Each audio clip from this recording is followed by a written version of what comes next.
Assalamualaikum warahmatullahi wabarakatuh.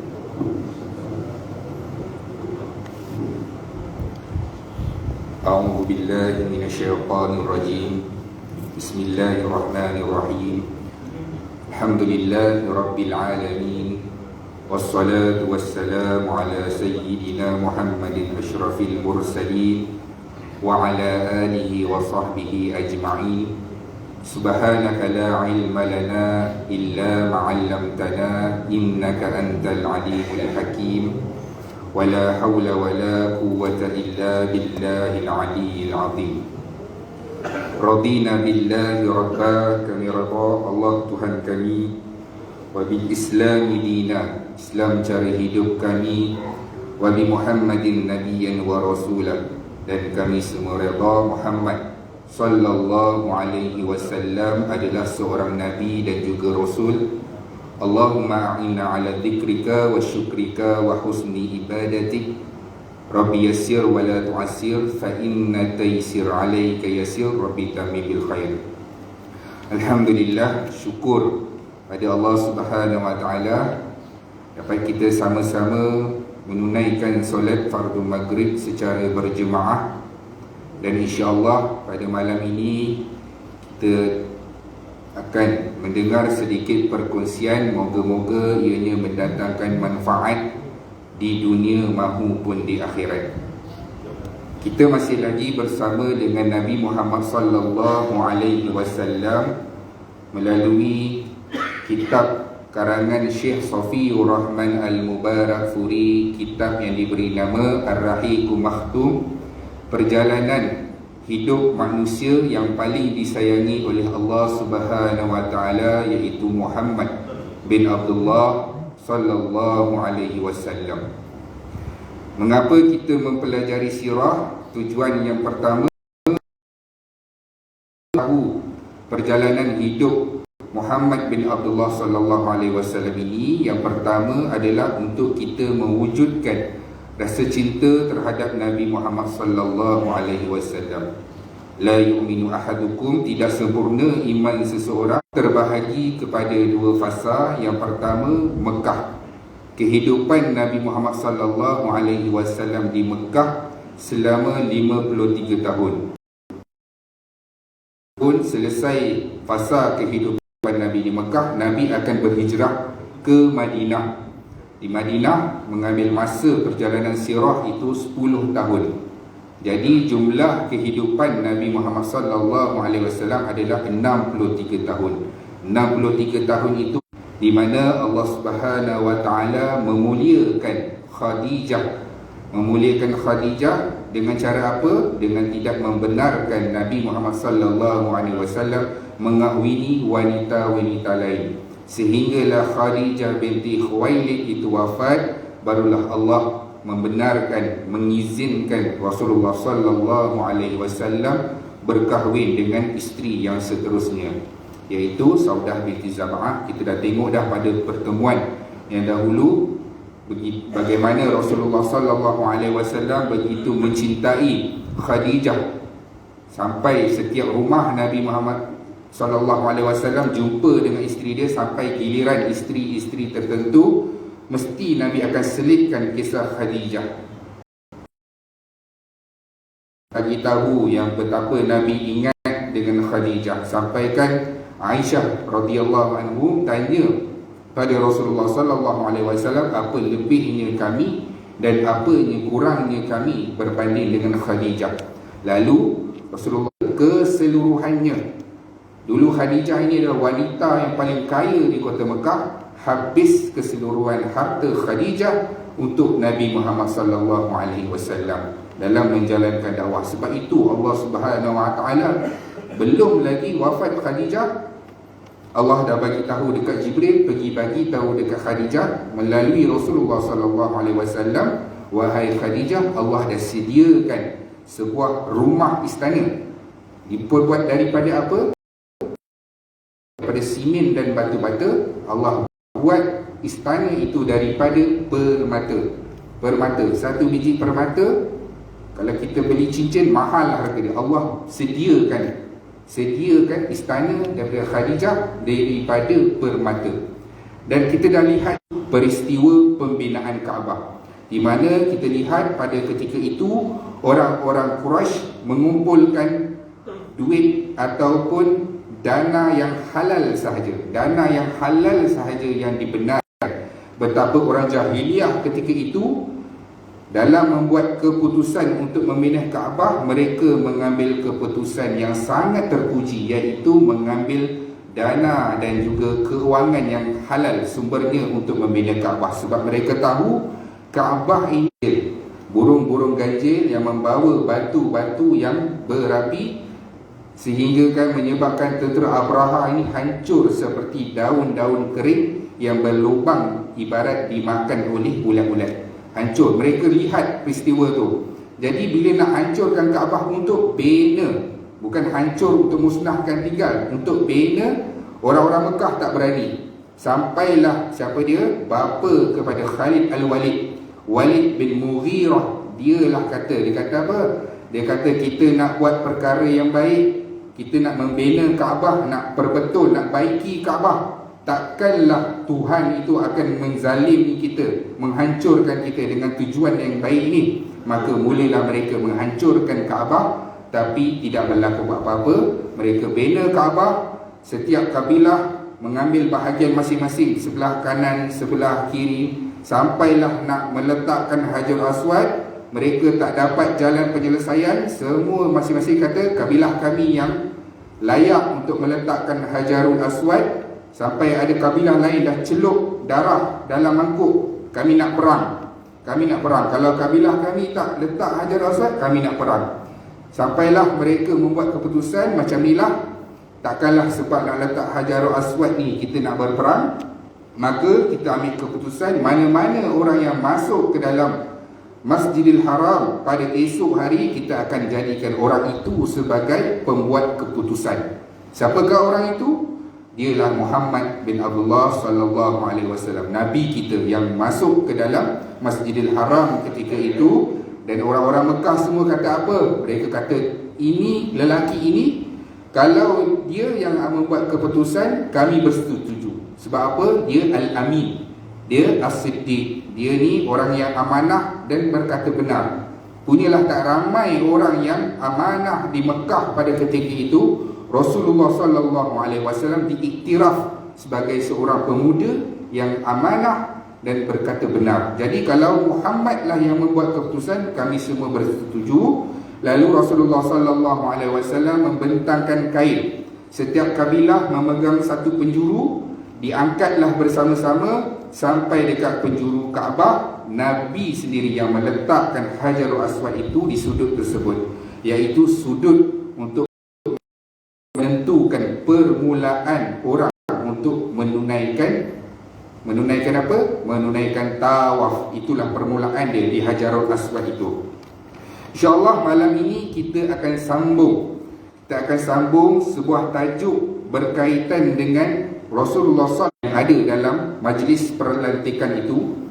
Jamuan apa yang ada, siapakah VVIP, dan juga dihadiri dengan golongan kenamaan yang mana, kita akan tengok sebentar lagi. Di mana kita dapat lihat Rasulullah sallallahu alaihi wasallam ini nak dekat-dekat menjadi rasul, Nabi tidak melakukan perkara-perkara yang dilakukan oleh zaman jahiliah, orang-orang jahiliah kaum Quraisy di Mekah pada ketika itu. Antaranya Rasulullah sallallahu alaihi wasallam tidak pernah meminum arak. Rasulullah sallallahu alaihi wasallam tidak makan makanan sembelihan daripada binatang-binatang yang dikorbankan untuk berhala-berhala. Rasulullah sallallahu alaihi wasallam tidak mengikuti program-program kerajaan yang berunsurkan maksiat di kota Mekah pada ketika itu. Nabi walaupun belum menjadi rasul lagi, Allah Ta'ala memelihara Nabi. Kata Rasulullah sallallahu alaihi wasallam, nak dekat-dekat nak jadi Nabi ni, Nabi teringin. Kata Rasulullah kepada para sahabat nanti, Rasulullah kata, aku pernah teringin untuk melakukan perbuatan orang sallallahu alaihi wasallam bersama rakan rakan Nabi Muhammad sallallahu alaihi wasallam mengembala kambing. Kata Nabi, aku nak pergi yang malam ni, nak tengok apa orang Mekah ni punya kerakyat dia. Kata Rasulullah sallallahu alaihi wasallam. Dan dalam perjalanan Nabi sampai, Nabi bertanya, ini majlis apa? Orang-orang yang berada di situ jawab, ini majlis perkahwinan fulan dengan fulana. Maksudnya majlis perkahwinan, ada muzik, ada sebagainya. Lalu Allah Subhanahu wa taala menidurkan aku, kata Nabi. Nabi pergi, baru sampai majlis, Allah Subhanahu wa taala tidurkan Nabi. Aku berasa mengantuk dan aku tidur sehinggalah pagi tersebutnya. Dan kali kedua Rasulullah sallallahu alaihi wasallam nak pergi lagi untuk nak tengok apa keramaian yang ada, jom heboh ke ataupun apa-apa pesta yang ada dekat Mekah. Nabi nak pergi. Kali ini Allah Subhanahu wa taala tidurkan aku dalam perjalanan. Pergi, Rasulullah nak pergi berehat sekejap, Allah Subhanahu wa taala tidurkan Nabi. Sampailah keesokan harinya, majlis keramaian semua dah selesai, dah balik dah semua, Nabi baru tersedar. Jadi selepas kejadian dua kali itu, Rasulullah sallallahu alaihi wasallam kata, Nabi kata, aku dah tak teringin lagi dah. Sampai dua kali Nabi kata, aku dah tak teringin untuk pergi ke majlis-majlis tersebut. Itulah satu peristiwa Rasulullah sallallahu alaihi wasallam teringin. Maksudnya Nabi manusia biasa yang ada keinginan dari segi kemanusiaan itu. Nabi rasa nak berhibur, Nabi rasa perlu makan, Nabi akan makan. Kalau mengantuk, Nabi akan tidur. Jadi Nabi ada sifat-sifat manusia itu. Tapi Allah Subhanahu wa taala menyelamatkan Nabi dengan menggagalkan dua kali percubaan Rasulullah sallallahu alaihi wasallam untuk pergi bersukaria untuk melihat apa yang ada program di Mekah pada tiap-tiap malam. Dan Rasulullah sallallahu alaihi wasallam nak dekat-dekat lagi ni, hampir dah nak jadi Nabi. Dalam usia Rasulullah sallallahu alaihi wasallam 40 tahun, Nabi suka mengasingkan diri. Rasulullah sallallahu alaihi wasallam tak suka dengan suasana Mekah yang hari-hari ada orang tipu, orang yang besar kaya tipu orang miskin, curi harta, tipu dalam perniagaan. Hampir setiap rumah ada arak, hampir setiap rumah mereka berzina. Nabi tak suka dengan perkara-perkara ini. Tiap-tiap malam ada pesta, ada orang berjoget, macam-macam peristiwa jahiliah, perkara-perkara yang dilakukan zaman jahiliah. Nabi tak suka dengan perkara-perkara tersebut. Lalu Rasulullah sallallahu alaihi wasallam mengasingkan diri. Nabi memilih Gua Hira. Gua Hira ni terletak lebih kurang 5 km daripada Mekah. Daripada bumi Mekah itu, di Kaabah itu, daripada situ Mekah nak ke Gua Hira 5 km. 5 km.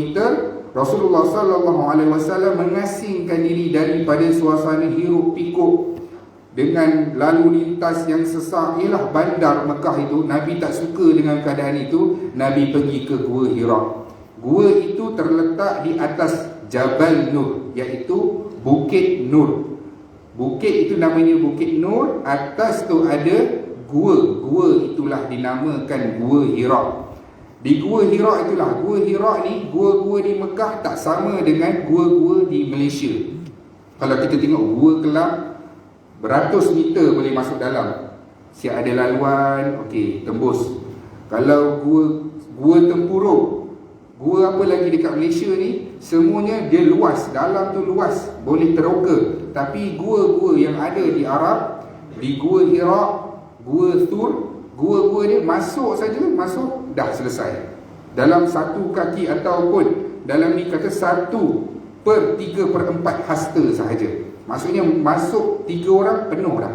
Kalau kita tengok dalam YouTube ke, kita tengok type dah kat situ Gua Hira, kita tengok masuk sekejap saja dah sampai dah. Maksudnya dia satu ruangan saja gua tu. Di situlah Rasulullah sallallahu alaihi wasallam mengasingkan diri, di mana Nabi Muhammad membawa bekalan berupa roti, gandum dan juga bekalan air untuk pergi ke Gua Hira. Sampai di atas sana, Nabi buat apa? Nabi merenung alam ini. Merenung alam ini, melihat melihat kejadian alam ini. Kejadian alam, Nabi tengok, Nabi merenung, Nabi mencari-cari di manakah sumber ketenangan, sumber panduan dalam menjalankan kehidupan ini. Sebab apa? Nabi tengok Mekah ni dengan araknya, Nabi tak suka dengan suasana tu, dengan orang tipu, orang menyembah berhala. Nabi tak suka orang bersumpah dengan nama Lata dan Uzza. Nabi cukup tak suka. Nabi tak suka melihat setiap orang meminum arak dengan penzinaan. Nabi tak suka. Nabi mengasingkan diri, merenung alam ini untuk Nabi mendapat sumber untuk panduan. Kalau Nabi nak halang orang Mekah ni melakukan perkara-perkara jahiliah ini, Nabi tak tahu nak bawa ke mana. Sebab apa? Islam tak ada lagi ketika itu. Nabi tak tahu mana. Kalau nak tinggalkan berhala, lepas tu nak buat apa? Nabi tak tahu. Nabi mencari-cari sumber ketenangan itu di Gua Hira. Di situlah Nabi merenung alam ini. Nabi melakukan solat 2 rakaat pagi, 2 rakaat petang, dan Nabi berzikir berdasarkan baki ajaran Ibrahim Hanafiyah, iaitu ajaran Nabi Ibrahim. Dan apabila Rasulullah SAW sampai di atas sana, Nabi duduk. Kadang Nabi duduk dalam 2 minggu, Nabi pulang. Nabi pulang, selesai tanggungjawab Rasulullah SAW dengan keluarga Nabi akan bungkuskan makanan dan Nabi akan pergi semula ke Gua Hira. Sampailah satu keadaan Rasulullah SAW naik ke Gua Hira. Nabi mendengar orang memberi salam, suara orang memberi salam, Assalamualaikum ya Rasulullah. Nabi tengok kiri, Nabi tengok kanan, tak ada. Nabi tak dapat melihat daripada siapa salam itu. Nabi tengok, ini batu. Nabi jalan lagi, dengar lagi, Assalamualaikum ya Rasulullah. Nabi tengok, ini pokok siapa yang bagi salam? Ini nak dekat-dekat menjadi Rasul. Nabi mendengar, kata Rasulullah SAW kepada para sahabat, aku boleh tunjuk kepada kamu batu, pokok mana yang memberi salam kepada aku sewaktu dahulu sebelum menjadi Rasul. Maknanya Nabi tahu siapa yang bagi salam, cuma Nabi tak tahu apa tu. Siapa itu Rasulullah? Siapakah pesuruh Allah? Salam sejahtera apa? Nabi tak tahu. Sebab apa? Belum disyariatkan lagi. Dan apabila sampai satu keadaan di Gua Hira ketika dalam bulan Ramadan. Pendapat yang paling masyhur bulan Ramadan. Ada pendapat kata 21, ada kata tarikh yang spesifik tak ada, tapi sepakat mengatakan dalam bulan Ramadan. Ketika dalam bulan Ramadan itulah Rasulullah SAW didatangi oleh Jibril. Apabila Nabi naik ke atas sana, sampai satu hari dalam bulan Ramadan, Nabi didatangi oleh Jibril. Nabi didatangi oleh Jibril dalam keadaan 2 cara. Satu, waktu Rasulullah SAW berjumpa dengan Jibril dalam keadaan Jibril menyerupai lelaki. Dia mesti lelaki. Malaikat kalau berupa mesti lelaki, dia tak akan jadi perempuan. Malaikat Jibril pada ketika itu berupa sebagai lelaki, dan ketika itu Malaikat Jibril membawa satu lembaran di atas sebuah bekas. Sampai di hadapan Rasulullah SAW, kata Jibril, Iqra. Kata Rasulullah SAW, ma ana biqari, aku tak pandai baca. Lalu Jibril peluk Rasulullah SAW, kemudian lepas Jibril kata Iqra. Rasulullah SAW kata, ma ana biqari, aku tak pandai baca. Nabi Muhammad SAW, Nabi kita ini adalah Nabi yang tak pandai baca dan tak pandai menulis.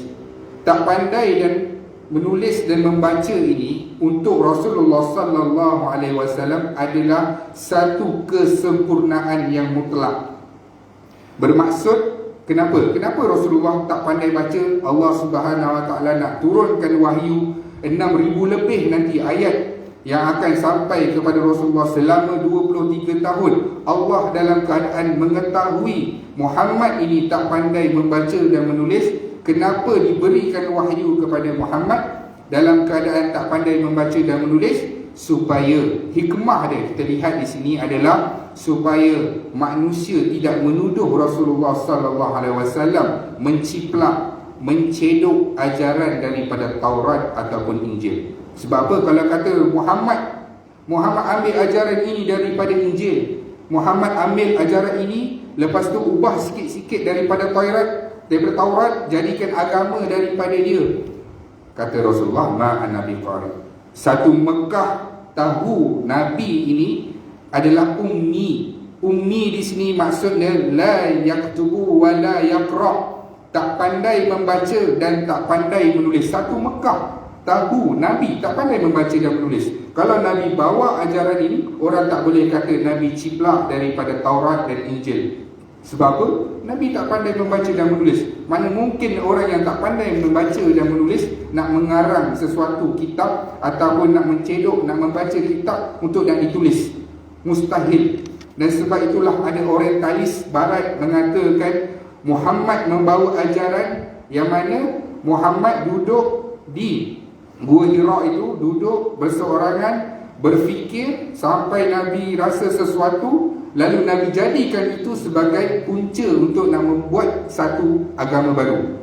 Itu kata orientalis barat menuduh Muhammad membawa agama baru. Sedangkan beliau tak tahu, kalaulah Muhammad berfikir dalam mewujudkan satu agama, Rasulullah sallallahu alaihi wasallam itu didatangi oleh Jibril.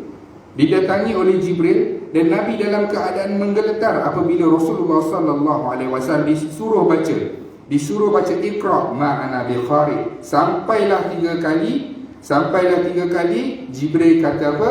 Jibril kata Iqra bismi rabbikal ladzi khalaqal insana min 'alaq Iqra wa rabbukal akram alladzi 'allama bil qalam 'allamal insana ma lam ya'lam. Itulah surah ataupun ayat pertama. 5 ayat saja, tak habis pun daripada surah Al-Alaq tu, tak habis pun ayat itu. 5 ayat saja yang Allah berikan pada ketika itu, waktu Rasulullah sallallahu alaihi wasallam didatangi Jibril. Daripada kita baca Fatihah sampailah qul a'udzu birabbin nas, sampai situ ayat yang pertama. Kalau orang tanya ayat apakah yang turun, yang hari-hari kita sambut tiap-tiap tahun nuzul Quran.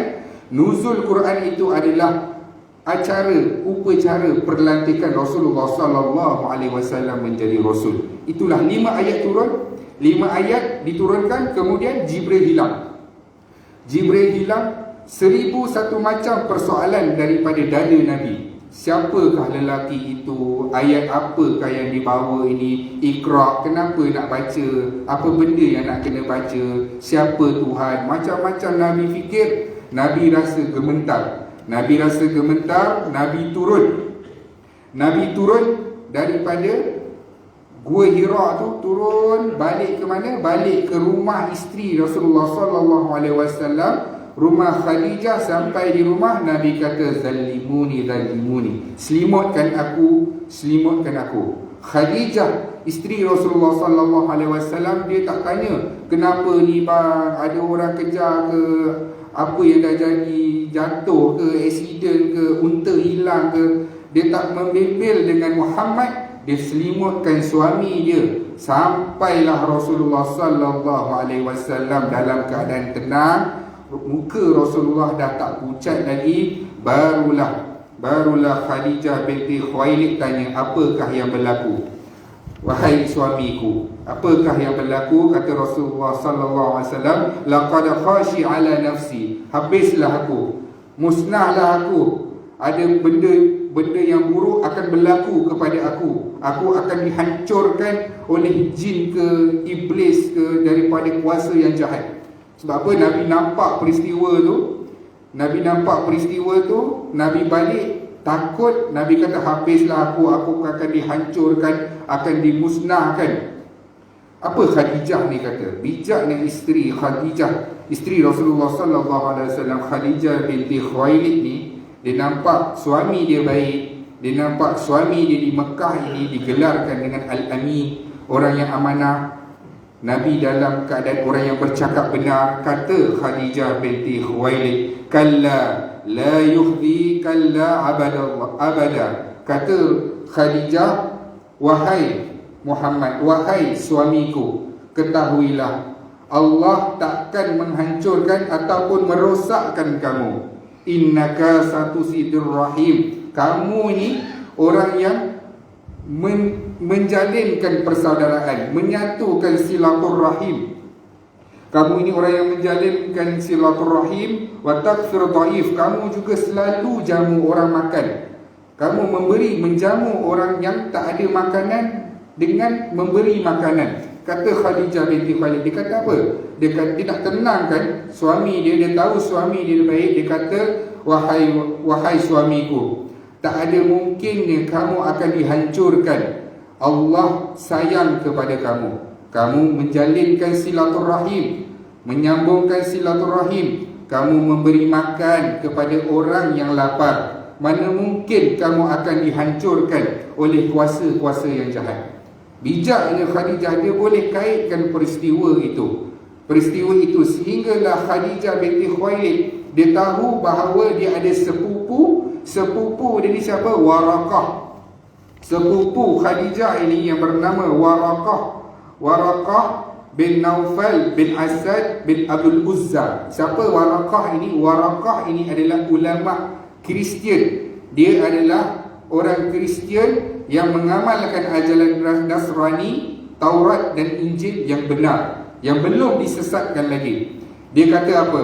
Dia kata, wahai suamiku, esok tak apalah macam ni, kita jumpa dengan sepupu aku, Warakah. Kita jumpa sepupu aku, dia ni membaca Taurat dan Injil.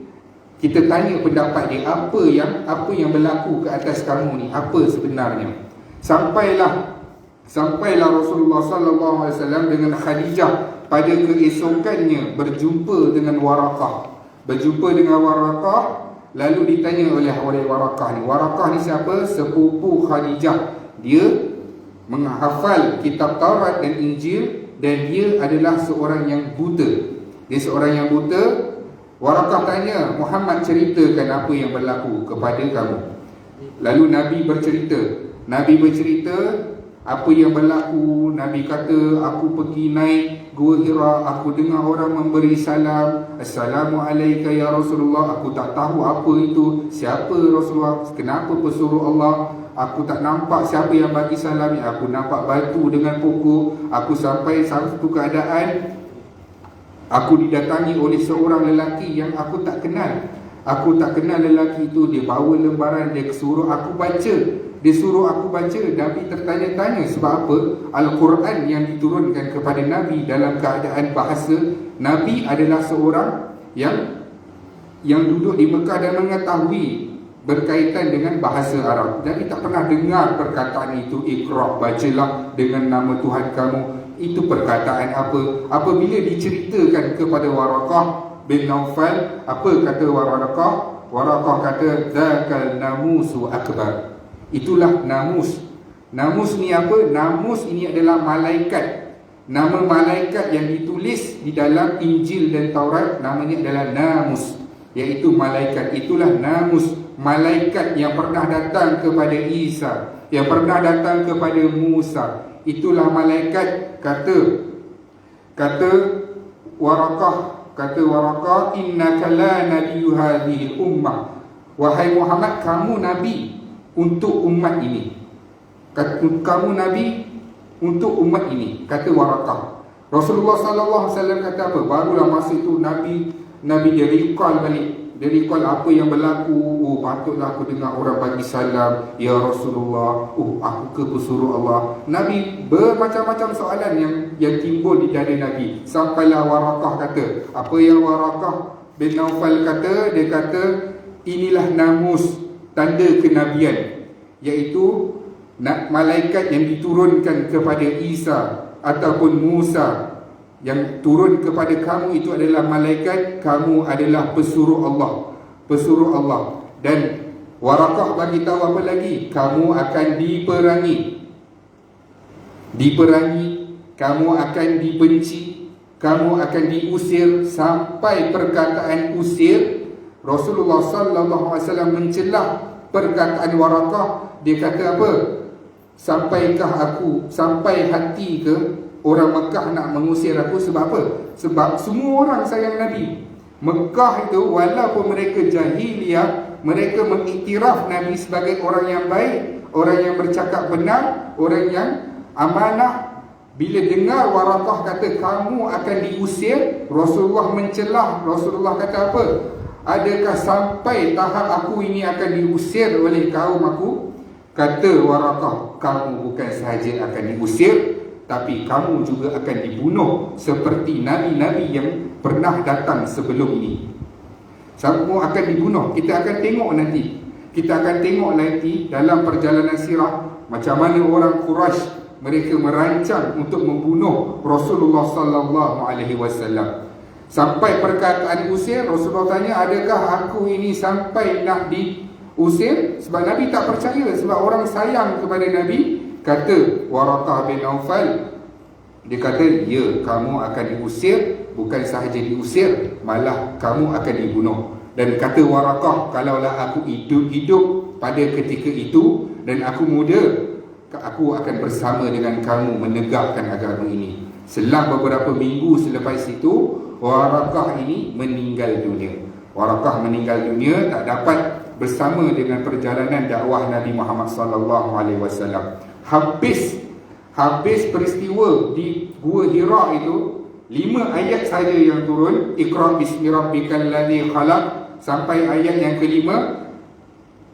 Jibril hilang 6 bulan masa. Dalam tempoh 6 bulan, ada riwayat yang mengatakan 3 tahun.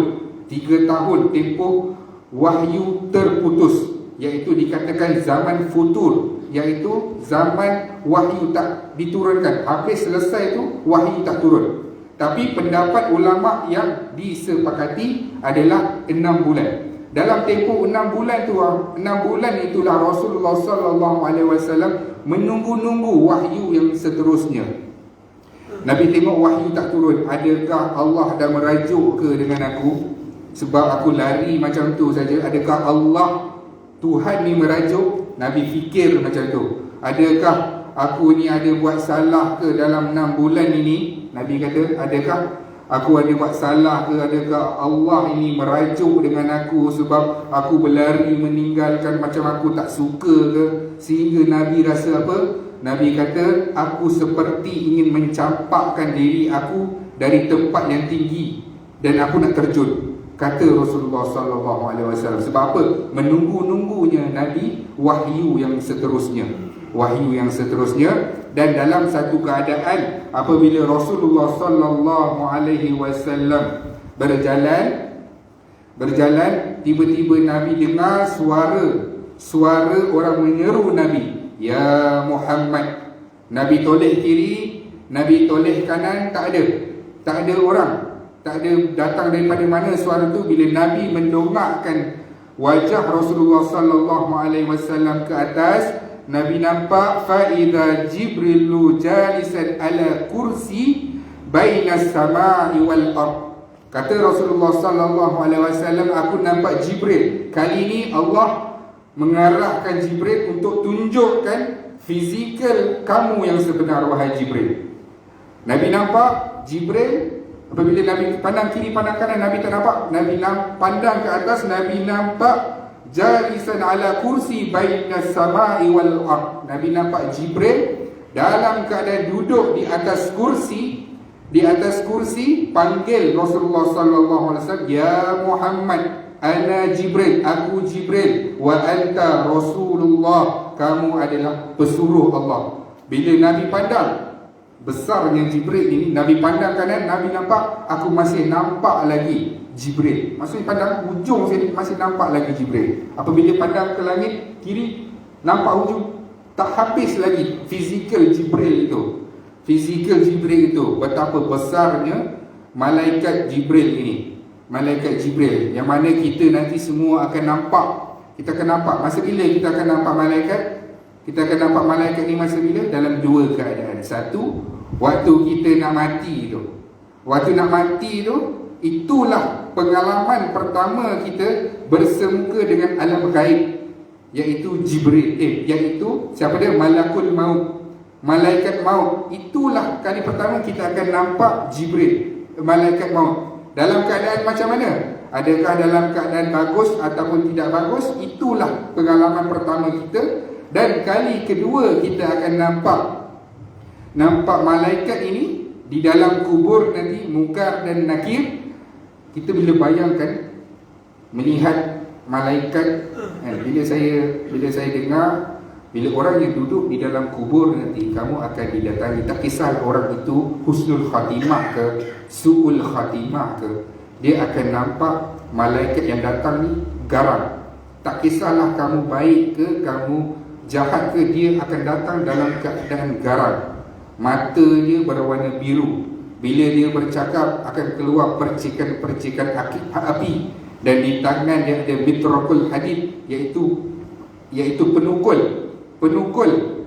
Kita bila kita bayangkan, kita tak nak berhadapan. Kita tak boleh nak bayangkan satu malaikat yang bercakap kita, menengking kita dengan soalan-soalan yang kita semua dah tahu. Dia benda ini kita kena tadabbur, kita kena duduk sekejap, kena renung sekejap macam mana kita nak berhadapan dengan malaikat ini.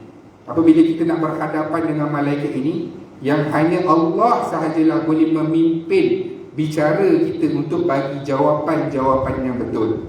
Jawapan-jawapan yang betul. Kalau tidak, kita akan jawab apa? Kita akan jawab ha. Ini yang ditulis dalam Sahih Bukhari dan Muslim. Apabila seseorang itu tak dapat menjawab persoalan malaikat, dia akan kata apa? Macam gitulah kalau orang kata semalam ada kuliah tak? Sama tak?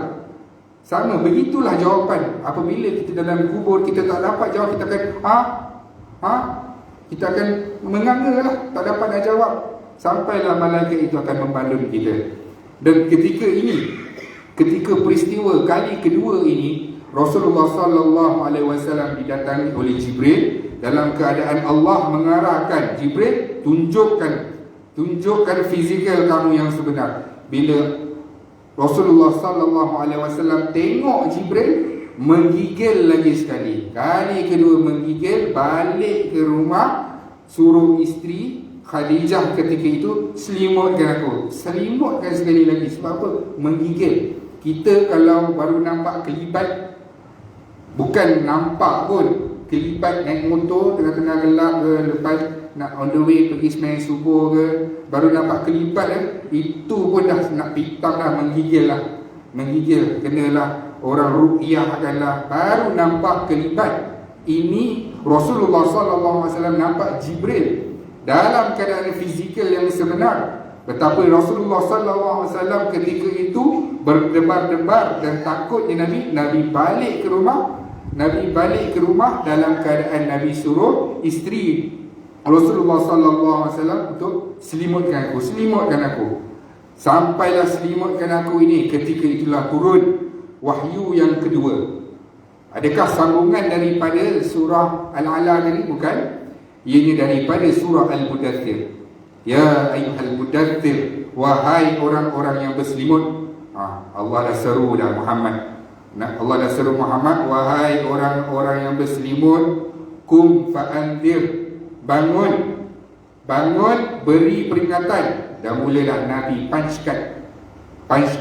Pertama kali tugasan Nabi untuk menjadi Rasul pada ketika itu. Bagaimana Nabi nak mulakan? Dalam keadaan ketika itu Nabi seorang-seorang. Tuan-tuan bayangkan, Nabi seorang-seorang, kum fa'andir, pergi bagi peringatan kepada orang-orang. Orang-orang apa? Supaya menyembah Tuhan yang satu. Dah mula dah Nabi nak mulakan kerja yang pertamanya sebagai pesuruh Allah. Nabi nak mula dengan macam mana? Nabi nak berdakwah, nak mula dengan siapa? Dengan kawan ke? Dengan ahli keluarga Nabi ke? Dah mula dah Rasulullah SAW dan bermacam-macam persoalan Nabi. Macam mana aku nak mulakan? Adakah aku ni akan dapat pembantu? Siapa akan menyokong aku? bagaimanakah aku nak mulakan dakwah ini? Bila Rasulullah sallallahu alaihi wasallam diseru, ya ayyuhal mudaththir, wahai orang-orang yang berselimut, sebab Nabi berselimut ketika itu, kum fa'andir, pergi bagi peringatan kepada orang-orang supaya apa? Menyembah dan mengesakan Allah Subhanahu wa taala sahaja. Hanya Tuhan yang layak disembah adalah Allah Subhanahu wa taala. Kita akan tengok nanti bagaimana Nabi nak memulakan dakwah ini. Adakah Nabi berdakwah secara sembrono ke? Ataupun Nabi ada perancangan? Siapakah orang yang pertama Nabi Islamkan? Bagaimanakah Nabi menjalankan dakwah? Nabi tahu Nabi akan diperangi, akan dihalang. Bagaimana dakwah Nabi? Adakah secara sembunyi ataupun secara terang-terang? InsyaAllah kita akan tengok pada pertemuan seterusnya. InsyaAllah sekadar itu dulu. Yang baik datang dari Allah. Semoga apabila kita mendengar kisah perjalanan hidup Rasulullah sallallahu alaihi wasallam, kita dapat iktibar, kita dapat rasa bahawa nikmat Islam yang kita dapat pada hari ini adalah permulaannya daripada Rasulullah sallallahu alaihi wasallam yang memulakan dakwah dalam keadaan satu bumi ini tidak ada yang memeluk Islam. Bagaimana Nabi nak terangkan kita ada Tuhan? Bagaimana Nabi nak ceritakan kita kena sembah Tuhan itu sahaja, tinggalkan berhala-berhala ini? Nikmat berkat Rasulullah berdakwah sampai dekat Malaysia Jijan ini, kita merasai nikmat menjadi orang Islam. Jadi sekadar itu dulu. Semoga Allah Subhanahu wa taala menghimpunkan kita bersama dengan orang yang kita cinta, iaitu Muhammad sallallahu alaihi wasallam. A'udzu billahi minasyaitonir rajim. Bismillahirrahmanirrahim. Alhamdulillahirabbil alamin, wassalatu wassalamu ala asyrafil anbiya'i wal mursalin wa ala alihi wa sahbihi ajma'in. Ya Allah, ya Tuhan kami, ampunkanlah dosa-dosa kami. Ampunkanlah dosa-dosa kedua ibu bapa kami. Ampunkanlah dosa-dosa ahli keluarga kami dan rakan-rakan kami. Ya Allah, ya Tuhan kami, ampunilah segala dosa-dosa kami, ya Allah. Ya Allah, ya Tuhan kami, terimalah amalan baik kami, ya Allah. Terimalah solat kami, terimalah puasa kami, zikir kami, bacaan Quran kami, sedekah kami sebagai pahala di sisi-Mu, ya Allah. Dan ampunkanlah kami, ya Allah. Ya Allah, ya Tuhan kami, sibukkan kami dengan urusan-urusan akhirat. Jangan Kau sibukkan kami dengan urusan-urusan dunia. Ya Allah, ya Tuhan kami, matikan kami dalam keadaan husnul khatimah. Jangan matikan kami dalam keadaan su'ul khatimah. Permudahkanlah sakaratul maut kami, ya Allah. Ya Allah, ya Tuhan kami, jadikan kubur kami di antara taman-taman syurga. Jangan jadikan kubur kami sebagai lubang-lubang neraka. Ya Allah, ya Tuhan kami, bangkitkan kami dalam keadaan Engkau redha dengan kami, ya Allah. Ya Allah, Tuhan kami, berikanlah buku amalan kami dengan tangan kanan kami. Jangan berikan buku amalan kami dengan tangan kiri kami. Ya Allah, ya Tuhan kami, permudahkanlah hisab timbangan kami, ya Allah. Permudahkanlah, ya Allah, hisab dan timbangan amalan kami, ya Allah. Ya Allah, ya Tuhan kami, pimpinlah kami dalam meniti titian sirat-Mu, ya Allah. Himpunkan kami, kedua ibu bapa kami, ahli keluarga kami, rakan-rakan kami ke dalam syurga Firdaus-Mu tanpa hisab dan azab, dan jauhkanlah kami daripada azab api neraka Jahannam. Rabbana atina fid dunya hasanah wa fil akhirati hasanah wa qina azaban nar. Sallallahu ala sayyidina Muhammad wa ala alihi wa sahbihi wa sallam. Walhamdulillahi rabbil alamin. Taqabbalallahu minkum.